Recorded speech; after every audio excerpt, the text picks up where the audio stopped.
Hey guys, आपका स्वागत है टारगेट सरकारी नौकरी चैनल पर। मैं हर्षद अली। आज के इस वीडियो में हम बात करेंगे बेहद महत्वपूर्ण भर्ती परीक्षा की, खंड शिक्षा अधिकारी ब्लॉक एजुकेशन ऑफिसर यानी बीईओ की। इस भर्ती परीक्षा को लेकर बहुत सारे स्टूडेंट्स के मेरे पास क्वेरीज हैं, बहुत सारे क्वेश्चंस हैं आपके। आइए बात करते हैं इन्हीं पर। आज के इस वीडियो में पूरी तरह से हम बीईओ के बारे में ही बात करेंगे। तो फॉर्म अगर हम बात करें, इस साल क्या ये भर्ती परीक्षा जो है कब तक आपको देखने को मिलेगी खंड शिक्षा अधिकारी की, यानी ऑनलाइन आवेदन फॉर्म या इसका नोटिफिकेशन कब तक रिलीज होगा। इसके अलावा इस भर्ती परीक्षा में क्या एज लिमिट क्या है, किस किस उम्र तक के, किस एज तक के जो अभ्यर्थी हैं इसमें आवेदन कर सकते हैं।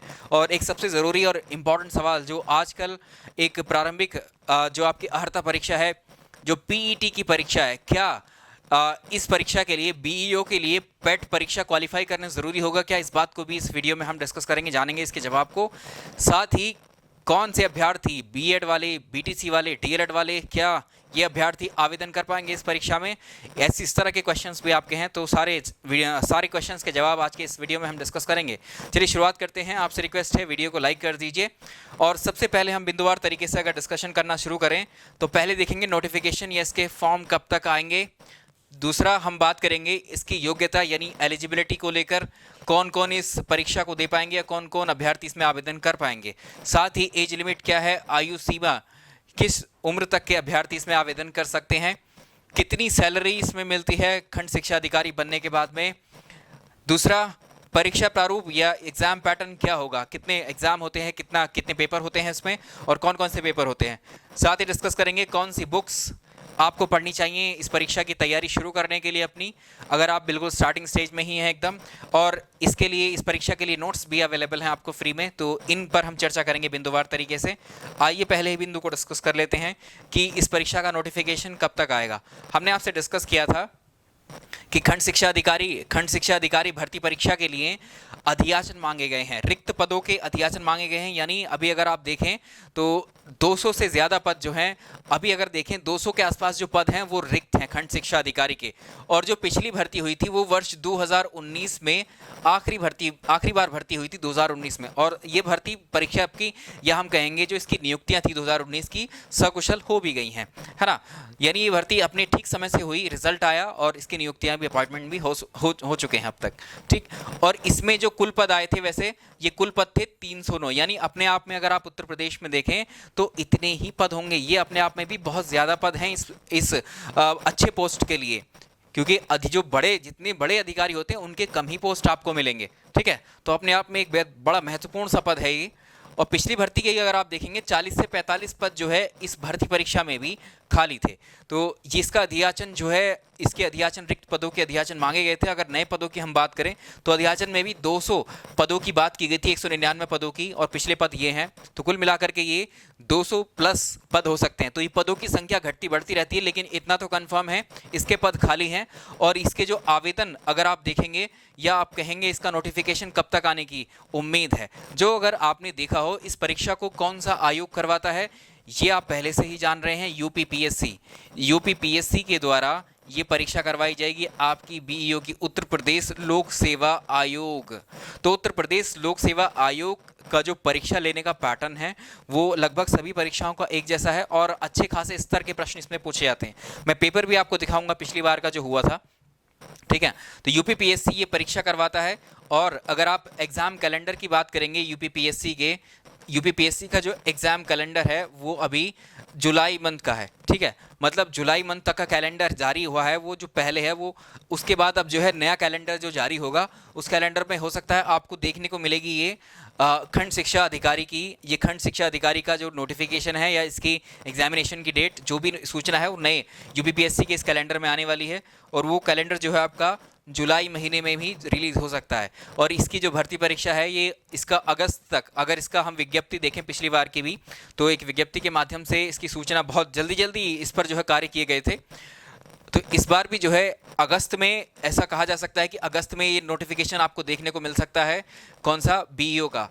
और इसके साथ ही अगर हम बात करेंगे योग्यता की, इसमें कौन कौन अभ्यर्थी जो हैं आवेदन कर पाएंगे। देखिए एलटी ग्रेड शिक्षक भर्ती और जो ये खंड शिक्षा अधिकारी की परीक्षा हैं, ये दोनों ही यूपीपीएससी के द्वारा करवाई जाती हैं आपके।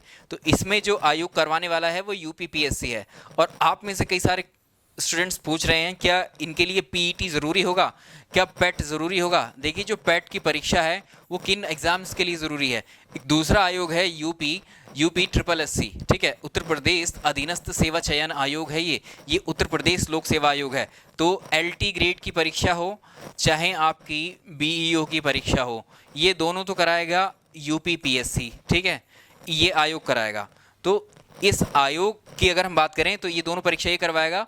और जो यूपी ट्रिपल एससी के द्वारा जितनी भी परीक्षा करवाई जाएंगी, यूपी ट्रिपल एससी के द्वारा जितनी परीक्षा करवाई जाएंगी उनमें पैट की रिक्वायरमेंट होती है। यूपी ट्रिपल एससी के द्वारा, फिर ध्यान से सुन लीजिए, यूपी ट्रिपल एससी जितनी परीक्षाएं करवाता है उनके लिए पैट की रिक्वायरमेंट होगी। और यूपी पीएससी जो भी परीक्षाएं करवा रहा है उनमें पैट की रिक्वायरमेंट अभी तो नहीं है, ठीक है। बीईओ और एलटी ग्रेड में जो है आपको कहीं भी आपको पैट की क्वालिफिकेशन या पैट की रिक्वायरमेंट नहीं होगी। पैट क्वालिफाई होना इसके लिए कंपलसरी नहीं है, क्योंकि इसमें ऑलरेडी अगर आप देखेंगे बीईओ में तो यहाँ पर 2 स्टेज हैं, एक प्री है और मेंस है, ठीक है। प्री और मेंस एग्जाम ऑलरेडी इसमें बीईओ में होते हैं, इसके एग्जाम पैटर्न में, वो भी हम डिस्कस कर रहे होंगे अभी, ठीक। एलटी ग्रेड में ऑलरेडी आ चुका है कि इस बार इसकी प्री परीक्षा होगी एलटी ग्रेड की और फिर मेंस परीक्षा होगी। तो आपकी पैट का रिक्वायरमेंट इन दोनों में नहीं रहेगा, ये भी समझ लीजिए।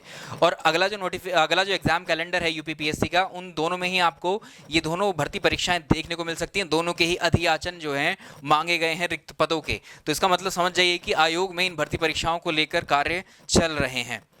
चलिए, और ये काफ़ी टाइम से चल रहा है। अगर हम बात करें कि इनमें कौन कौन आवेदन कर पाएंगे, योग्यता क्या है, ठीक है, कौन कौन आवेदन कर सकते हैं, इसमें जो नोटिफिकेशन है उसमें साफ साफ लिखा है जो बीएड है, ठीक है, बीएड अभ्यर्थी जो हैं जिनका बीएड कंप्लीट है वही इसमें आवेदन कर पाएंगे। खंड शिक्षा अधिकारी पद के लिए आवेदन करने वाले अभ्यर्थियों को किसी भी यूनिवर्सिटी या बोर्ड से क्या है, बीएड की डिग्री अनिवार्य है, ठीक है, या इसकी जगह पर ये नहीं है तो एलटी डिप्लोमा किसी भी सरकारी ट्रेनिंग कॉलेज से लिया हो, ठीक है। तो बीएड वाले, अगर हम बात करें किसकी, बीएड अपीयरिंग जिनका अभी कंप्लीट नहीं है, भाई जब ये नोटिफिकेशन आवेदन की अंतिम तिथि जो होती है, जब भी नोटिफिकेशन आएगा, नोटिफिकेशन आने के अंतिम तारीख जो होती है आवेदन करने की, उस तारीख तक अगर आपका बीएड अपीयरिंग है और रिजल्ट आपका अनाउंस हो जाता है आखिरी तारीख से पहले आवेदन की, तो आप आवेदन कर सकते हैं। अगर बीएड का रिजल्ट अनाउंस नहीं हुआ है तो आप अपीयरिंग में हैं तो ये आप आवेदन नहीं कर पाएंगे, ठीक है। बीएड यहाँ कंप्लीट मांगा है,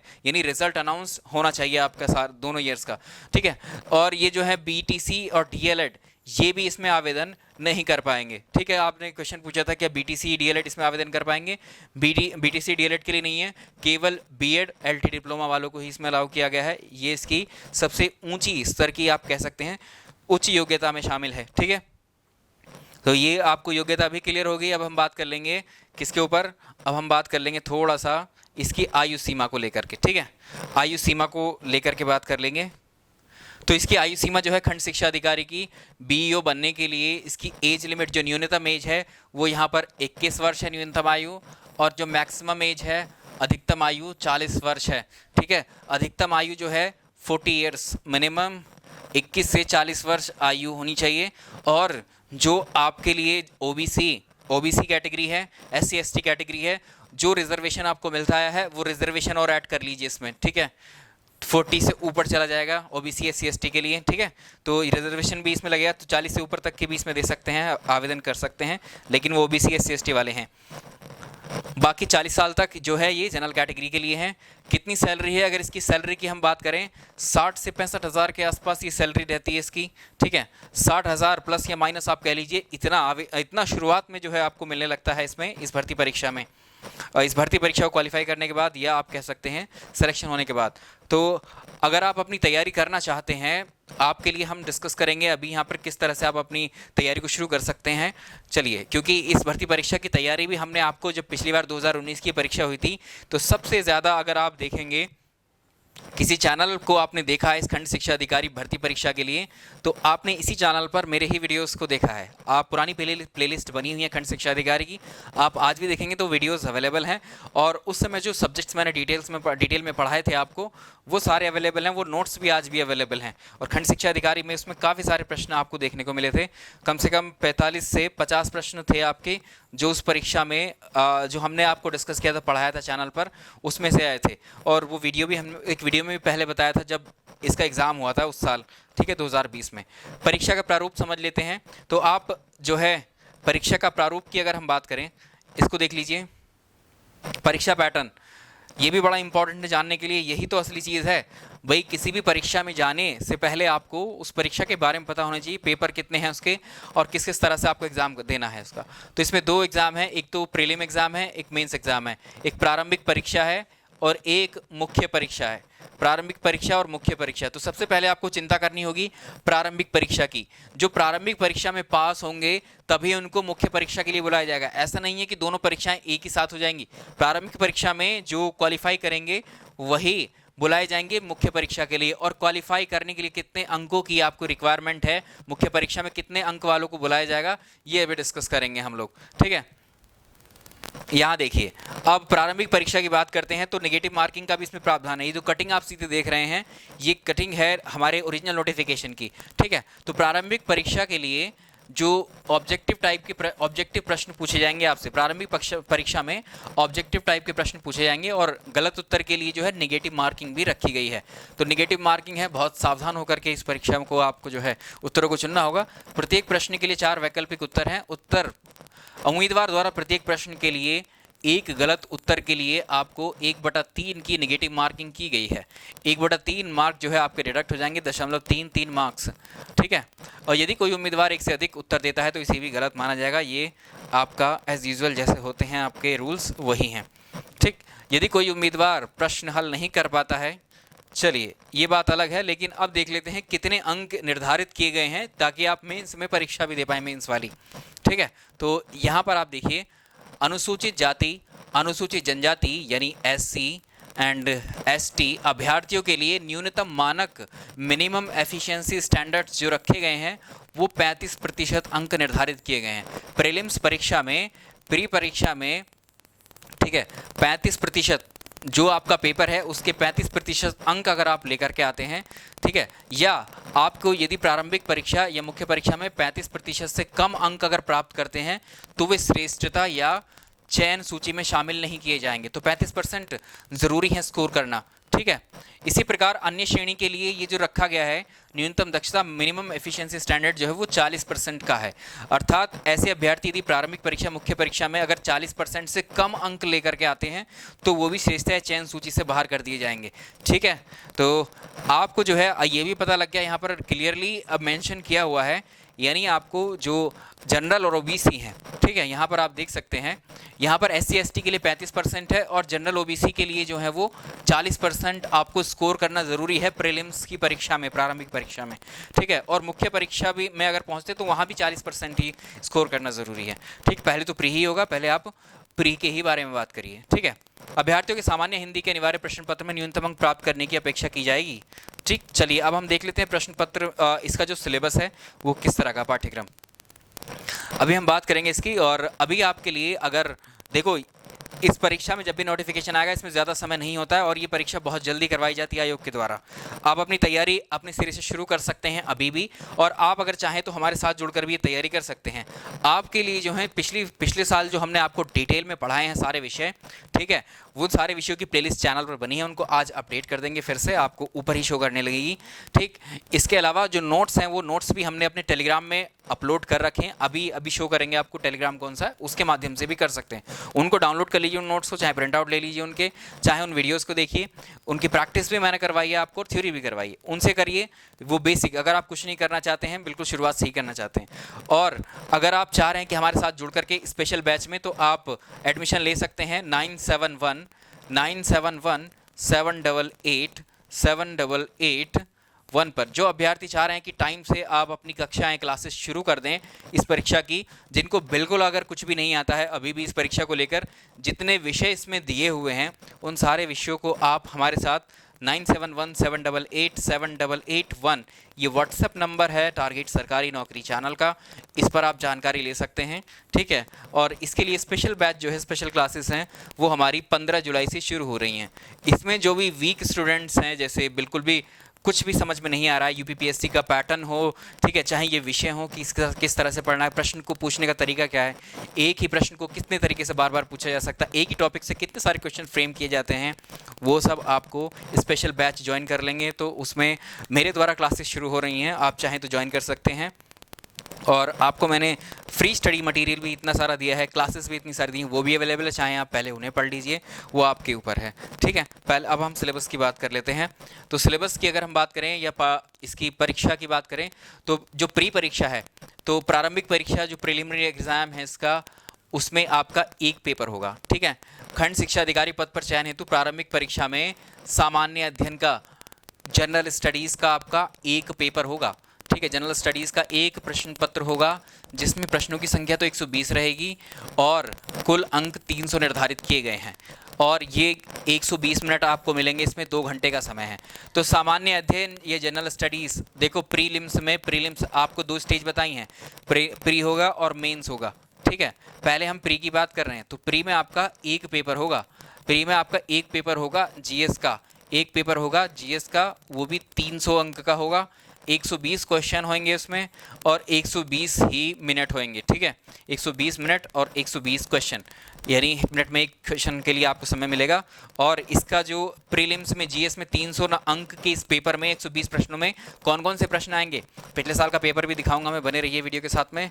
तो यहाँ देखिए इस 120 अंक के इस पेपर में आपको क्या क्या पूछा जाएगा, सामान्य विज्ञान के प्रश्न, सामान्य विज्ञान में आता है आपका जनरल साइंस में, एक तो बायोलॉजी के प्रश्न सर्वाधिक आते हैं, दूसरा आते हैं केमिस्ट्री के प्रश्न, ठीक है। फिजिक्स के प्रश्न सबसे कम आते हैं, ठीक है, फिजिक्स के प्रश्न। तो आप इस ऑर्डर में जो है अपनी तैयारी को शुरू कर सकते हैं, ठीक। दूसरा है भारत का इतिहास बोल दिया गया है, इसका मतलब है इसमें आ जाते हैं आपके एंशिएंट इंडिया, एंशिएंट मेडाइवल, ठीक है, मेडाइवल प्लस मॉडर्न इंडिया, आधुनिक भारत, और स्पेशली यहाँ पर भी, और यहाँ पर मेंशन किया है भारतीय राष्ट्रीय आंदोलन। तो आधुनिक भारत के इतिहास में या मॉडर्न इंडिया का ही सेक्शन है ये भारतीय राष्ट्रीय आंदोलन। तो इसमें समझ लीजिए इसकी क्या विशेषता है या क्या महत्व है इसका इस परीक्षा के लिए। आधुनिक भारत में जो भारतीय राष्ट्रीय आंदोलन, बहुत प्रश्न पूछे जाते हैं। भारतीय राजतंत्र को हम पॉलिटिक्स यानी पॉलिटी से जोड़ेंगे इसको। अर्थव्यवस्था, इकोनॉमिक्स सब्जेक्ट इसमें पूछ लिया गया है। संस्कृति, आर्ट एंड कल्चर इसमें आ गया है। भारतीय कृषि, एग्रीकल्चर, कॉमर्स एवं ट्रेड ये आएगा। जनसंख्या के बारे में, पारिस्थितिकी एवं नगरीकरण के बारे में, भारतीय परिप्रेक्ष्य में भारत की जनसंख्या, डेमोग्राफी के बारे में पूछ रहा है। इकोलॉजी के बारे में, एनवायरनमेंट के बारे में, और नगरीकरण। वर्ल्ड ज्योग्राफी, विश्व भूगोल, भारत का भूगोल और प्राकृतिक संसाधन। एज इट इज़ जैसे टॉपिक लिखे हुए हैं वैसे ही मैं एलेबोरेट करके इनको पढ़ाने वाला हूँ आगे। चलिए, राष्ट्रीय और अंतर्राष्ट्रीय महत्वपूर्ण घटनाक्रम, करंट अफेयर्स आ गया है ये, ठीक है, करंट अफेयर्स। सामान्य बौद्धिक एवं तार्किक क्षमता, ये रीजनिंग आ गई है। एक ही पेपर में आपको देख लीजिए कितनी सारी चीज़ें मिलेंगी। रीजनिंग, उत्तर प्रदेश स्पेशल, उत्तर प्रदेश की शिक्षा, संस्कृति, कृषि, व्यापार, रहन सहन, सामाजिक प्रथाओं के संबंध में विशिष्ट जानकारी देनी है। और प्रारंभिक गणित, हाई स्कूल तक का जो आपको है अंकगणित, बीजगणित और रेखागणित के प्रश्न आएंगे। ये इतना सिलेबस आपको यहाँ पर जो है प्रारंभिक परीक्षा का है। सिलेबस देख लिया, अभी पेपर देख लीजिए कि पेपर भी बिल्कुल सिलेबस के अकॉर्डिंग ही बना है। बहुत शार्प पेपर है, बहुत शार्प सिलेबस है। अगर आप मुख्य परीक्षा की बात करते हैं, मुख्य परीक्षा तो आप तभी दे पाएंगे जब आप प्रीलिम्स एग्जाम को क्वालिफाई करेंगे, ठीक है। तो मुख्य परीक्षा जो है लिखित परीक्षा है आपकी। इस परीक्षा में 2 अनिवार्य पेपर होंगे, ठीक है, 2 अनिवार्य पेपर होंगे, सामान्य अध्ययन का और एक सामान्य हिंदी का, ठीक है। सामान्य हिंदी और निबंध ये एक साथ आएगा, और सामान्य अध्ययन का जैसे प्री में एक पेपर है ऐसे ही मेंस में एक पेपर है, ठीक है। तो ये 200 अंक के पेपर होंगे। तो इस प्रकार मुख्य लिखित परीक्षा के कुल 400 अंकों की है और प्रीलिम्स परीक्षा आपकी 300 अंकों की है। सामान्य अध्ययन की प्रश्न पत्र रचना हेतु प्रश्नों के स्वरूप और अंकों का विभाजन निम्नवत है, ठीक है। प्रश्नों की कुल संख्या 40 होगी। इसमें आपको मैं दिखा देता हूँ, ठीक है, डायरेक्टली। आप यहाँ देखिए, ये देखिए मुख्य परीक्षा का जो सिलेबस है। मुख्य परीक्षा में जो सामान्य अध्ययन का 200 अंक का पहला पेपर है, मुख्य परीक्षा का बोल रहे हैं, मेंस परीक्षा का वही सिलेबस है, एग्जैक्टली बिल्कुल वही सिलेबस है जो आपका प्रीलिम्स में जीएस के पेपर का है, ठीक। तो इसमें तो कोई छेड़छाड़ नहीं है, बस इसमें आपको मैथ्स रीजनिंग नहीं पूछी जाएगी आपको मेंस में, ठीक। दूसरा है जो सामान्य हिंदी का पेपर है, ठीक है, सामान्य हिंदी और निबंध का पेपर है, इसमें आपके अपठित गद्यांश, उससे संबंधित प्रश्न, रेखांकित अंशों की व्याख्या, शासकीय अशासकीय पत्र लेखन इसमें आएगा, आलेखन, वाक्यों का हिंदी से अंग्रेजी ट्रांसलेशन और अंग्रेजी से हिंदी ट्रांसलेशन, ग्रामर आएगी हिंदी आपकी, ठीक है। द्वितीय खंड में आपको जो है निबंध पूछा जाएगा, हिंदी निबंध, ठीक है, ये रहे हिंदी निबंध, ठीक। तो ये 100 अंक के आपके 100 अंक का जो है निबंध निर्धारित किए गए हैं, 100 अंक का निबंध आपसे पूछे जाएंगे, ठीक है। और क्षेत्र कौन कौन से हैं ये भी आपको दे दिए। 100 अंक की आपकी सामान्य हिंदी पूछी जाएगी और 200 अंक की आपकी जीएस की मेंस की भी मैंने आपको ये बता दी है। अब आते हैं आपके, चलिए नेक्स्ट चलते हैं। अब आपको जो टेलीग्राम है, जो हमारा टेलीग्राम चैनल है वो ये है, टारगेट सरकारी नौकरी, ये वाला लोगो है चैनल का, ठीक, ये है टारगेट सरकारी नौकरी। तो इसको ज्वाइन कर लीजिए आप और आपको इसमें नोट्स मिल जाएंगे, ठीक है, आपको इसमें नोट्स मिल जाएंगे। तो इस पर जब टैप करेंगे यहाँ पर तो आपको एक नोट्स का टैब खुलेगा, वो मैं दिखा देता हूँ आपको किस तरह से आपको डाउनलोड करने हैं नोट्स। जब यहाँ पर आप सर्च करेंगे टारगेट सरकारी नौकरी को तो ये नोट्स आपको ओपन हो जाएंगे। यहाँ फाइल्स वाले सेक्शन में जाइएगा, ठीक है, यहाँ पर तो लिंक्स वीडियो के मिलेंगे आपको, यहाँ फाइल्स, तो जैसे बाल विकास कौशल तो ये दूसरे एग्जाम का है, भारतीय राज्य व्यवस्था ये सब उसी समय के हैं, ठीक है, जनसंख्या देखो ये हैं, सारे टॉपिक्स हैं। आप जाकर बहुत सारी फाइल्स आपको मिलेंगी जो आपकी बीईओ में हेल्प करेंगी और इन्हीं से जो है आपकी बीईओ की परीक्षा में प्रश्न भी देखने को मिले थे। ये पिछले साल का पेपर है, जो पिछली बार का पेपर है, 2020 में हुई थी ये परीक्षा, ठीक है, 16 अगस्त को ये परीक्षा हुई थी खंड शिक्षा अधिकारी की। पेपर की जो है तारीखें स्थगित की गई थी इसमें। तो ये वाला जो पेपर है आपका, इसको एक अलग से वीडियो में हम डिस्कस कर लेंगे। इसका भी आपको पीडीएफ लेना है तो टेलीग्राम से ये पूरा पीडीएफ आपको मिल जाएगा डिटेल का, ठीक है। तो फ़ारेनहाइट पैमाने पर जो स्केल है 200 फ़ारेनहाइट, इसका मान सेल्सियस पैमाने पर कितना होगा। अब आपको पूछ रहा है ये, तो आपको जैसे डिग्री फ़ारेनहाइट है और यहाँ डिग्री सेल्सियस में पूछ रहा है, भाई आप देखिए प्रश्नों का स्तर देखिए, ये कहाँ से आ गया क्वेश्चन, ये आपका क्वेश्चन केमिस्ट्री का है, ठीक है। तो आप इसमें देखो केमिस्ट्री मानिए, इसको फिजिक्स मानिए, कैसे भी जो स्केल होते हैं स्केल पर आधारित प्रश्न है। टेम्परेचर को हम किस किस चीज़ में मेज़र करते हैं, टेम्परेचर को डिग्री सेल्सियस में हम मेज़र करते हैं, डिग्री फ़ारेनहाइट में मेज़र करते हैं, पहले यही पता होगा तभी आगे बढ़ेंगे, ठीक है। और इसके अलावा केल्विन में हम मेज़र करते हैं, ठीक। यहाँ पर ये जो डिग्री वाला साइन है ये लगता है के में, नहीं लगता है केल्विन। तो ये है टेम्परेचर, तो बहुत डिटेल में मैंने पढ़ाया है आपको, अगर पढ़ा हो मेरी क्लास में आप जा करके देखिएगा। ये पहला ही प्रश्न आपको हमारे नोट्स का है, मतलब कन्वर्ज़न आपको करना बताया था। ये फॉर्मूला अगर आप इसमें लगा देंगे तो कन्वर्ज़न करने के लिए किस तरह से कन्वर्ज़न करते हैं हम, ठीक है। तो भारतीय संविधान के बारे में प्रश्न है, तो ये मतलब अभी यहाँ सॉल्व नहीं करा रहे हैं, इसको आप देख लीजिए। ये सारे प्रश्न जो हैं आपके कितना सरल हो सकता है आपके लिए अगर आप इसकी तैयारी बिल्कुल सही वे में करते हैं तो, ठीक है। तो अगर आपको बेसिक फंडामेंटल्स आपके क्लियर नहीं है किसी भी विषय को लेकर, लेकिन इस परीक्षा के लिए आप तैयारी करना चाहते हैं, आपको हज़ारों बुक्स मिलेंगी पढ़ने के लिए और आप परेशान भी हो जाओगे कि कौन सी बुक्स पढ़ना चाहिए, कौन सी नहीं पढ़नी चाहिए हमें। इस परीक्षा की तैयारी किस बुक से आपको करनी चाहिए, आपको समझ में नहीं आएगा। आप 10 बुक खोल करके देखोगे तो भी कुछ समझ में नहीं आएगा, क्योंकि बुक्स में जो लिखाई होती है, जो बुक्स में लिखा गया होता है, वो जो लैंग्वेज है बुक की, वो जल्दी से समझ में नहीं आती है। जो बुक की जो लैंग्वेज है वो जल्दी से समझ में नहीं आती है, ठीक, ये याद रखिएगा।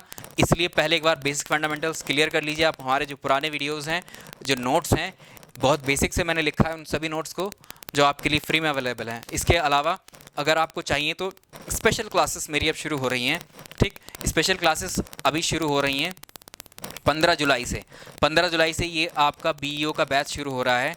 जो भी अभ्यर्थी इच्छुक हैं, आप पर कोई दबाव नहीं है, मैंने दोनों ऑप्शंस आपको बता दिए। आप उन नोट्स तैयारी करेंगे तभी आपको जो है बहुत बेसिक फंडामेंटल्स, बहुत सारे प्रश्न मिल जाएंगे। और यहाँ पर तो अब जितना वहाँ तक करवा चुके हैं और आगे बढ़ेंगे यहाँ पर, ठीक है। हम स्पेशल क्लासेस में हम और ऊपर आगे बढ़ जाएंगे, क्योंकि वो क्लासेस तो मैं करवा चुका हूँ अभी ऑलरेडी। तो आप जो है जुड़ना चाहें तो इस व्हाट्सअप नंबर के माध्यम से 9717887881 पर संपर्क करिए। व्हाट्सअप नंबर है इस बैच में ज्वाइन करने के लिए, ठीक है।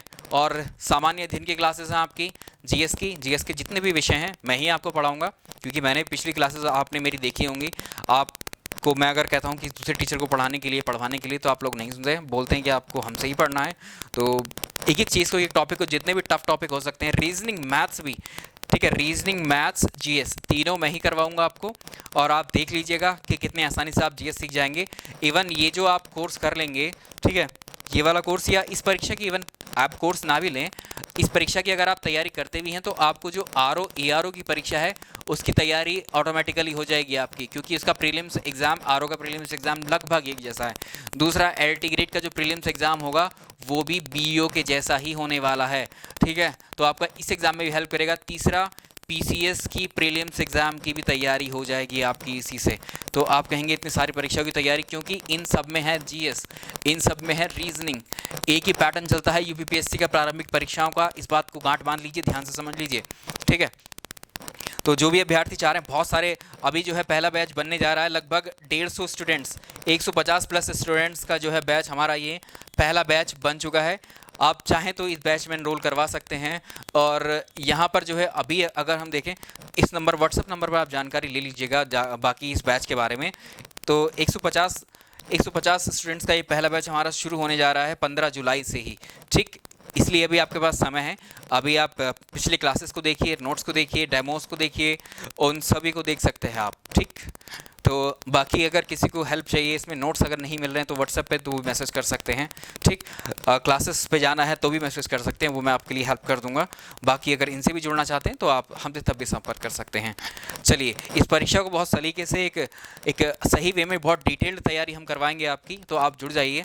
जब नोटिफिकेशन आपका रिलीज़ हो जाएगा चैनल पर, इसकी हम प्रैक्टिस करवाएंगे इस बार, ठीक है, क्वेश्चंस की प्रैक्टिस करवाएंगे, ठीक है। जिस तरह से आपके यूपीपीएससी सवालों को पूछता है उसी तरह की आपको टेस्ट सीरीज़ भी करवाऊंगा मैं। चलिए, आज के सेशन में इतना ही। वीडियो पसंद आया तो आपसे मेरी रिक्वेस्ट है, वीडियो को लाइक एंड शेयर कर दीजिएगा। Thank you so much.